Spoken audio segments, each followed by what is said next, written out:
केंद्रीय मंत्री और भाजपा नेता किरेन रिजिजू ने शुक्रवार को एक संवाददाता सम्मेलन में कांग्रेस पार्टी पर शाब्दिक हमला किया और कहा कि राहुल गांधी का विपक्ष के नेता के रूप में होना भारत के लिए एक अभिशाप है। आज नागपुर दौरे पर आए किरेन रिजिजू ने संवाददाता सम्मेलन में अनेक मुद्दों पर चर्चा की। खासतौर पर लोकसभा चुनाव में विरोधियों द्वारा संविधान बचाओ का जो नैरेटिव सेट किया गया था, उस पर उन्होंने कांग्रेस पर तीखा प्रहार किया। कुछ ही दिनों में महाराष्ट्र में विधानसभा चुनाव होने वाले हैं। ऐसे में विरोधियों द्वारा मोदी सरकार संविधान रद्द करने का प्रचार किए जाने की संभावना को देखते हुए अब भाजपा भी कड़ा जवाब देना चाहती है। इसी कड़ी में बुद्धिस्ट समाज में जागरूकता लाने के लिए रिजिजू खुद मैदान में उतरे हैं।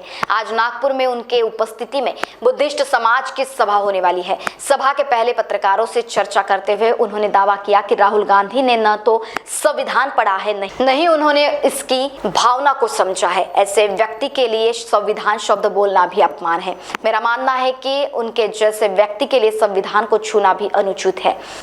लोकसभा चुनाव से पहले कांग्रेस द्वारा संविधान के बारे में झूठी जानकारी देने से महाराष्ट्र में भाजपा को बड़ा खामियाजा भुगतना पड़ा, जिसके बाद विधानसभा चुनाव में भी इसी तरह का झटका न बैठे। इसलिए भाजपा समाज के लोगों को जागरूक कर रही है। बाबा साहब आम्बेडकर से जुड़े हर धरोहर के पास संविधान भवन बनाने का निर्णय लिया गया, ऐसी जानकारी भी उन्होंने दी। इस संवाददाता सम्मेलन में भाजपा के प्रदेश उपाध्यक्ष धर्मपाल मेश्राम, पूर्व विधायक डॉक्टर मिलिंद माने, प्रदेश प्रवक्ता चंदन गोस्वामी उपस्थित थे। संविधान बचाना है करके कुछ लोगों ने नारा लगाया है। आज मैं वो प्रतिक्रिया आपको देना चाहता हूं। जिन लोगों ने बाबा साहेब को अपमान किया, जिन लोगों ने बाबा साहेब को मजबूर किया मंत्री पद से इस्तीफा देने के लिए, और जिन लोगों ने बाबा साहब को रिकॉग्निशन नहीं दिया, 1990 में जब कांग्रेस सरकार हट गई तब जाकर के बाबा साहब को भारत रत्न अवार्ड तब मिला है। और वो लोग संविधान का कॉपी हाथ में लिए और ये बताते हैं कि मोदी सरकार फिर आया तो संविधान हटा देगा। ये बोलने वाले लोग तो जिंदगी भर बाबा साहब को तो मानते नहीं थे। मेरे मन में दुख और गुस्सा एक साथ इसलिए आया कि हम जिस समुदाय से आते हैं, हमारे समुदाय के लोग इस दुष्ट प्रचार में कई लोग विश्वास किया है।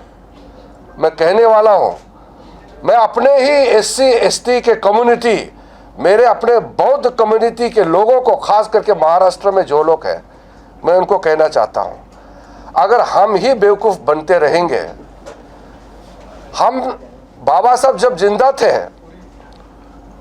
और आज बाबा साहब हमारे बीच में नहीं है, और आज भी अगर हम नहीं समझेंगे और हम आज भी बेवकूफ़ बने रहेंगे, तो फिर बाबा साहब के आत्मा को कितना दुख पहुंचेगा। फिर आप भी कांग्रेस का सवाल को लेकर के फिर मुझे पूछ रहे हैं।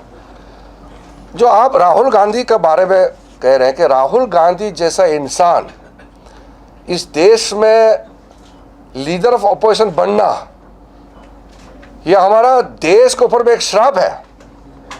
जो आदमी ना संविधान को पढ़ा है, ना संविधान का स्पिरिट को समझते हैं, जिसके पूरे परिवार ने बाबा साहब आम्बेडकर को अपमान किया, उसके मुंह से संविधान का शब्द निकलना भी अपमान है।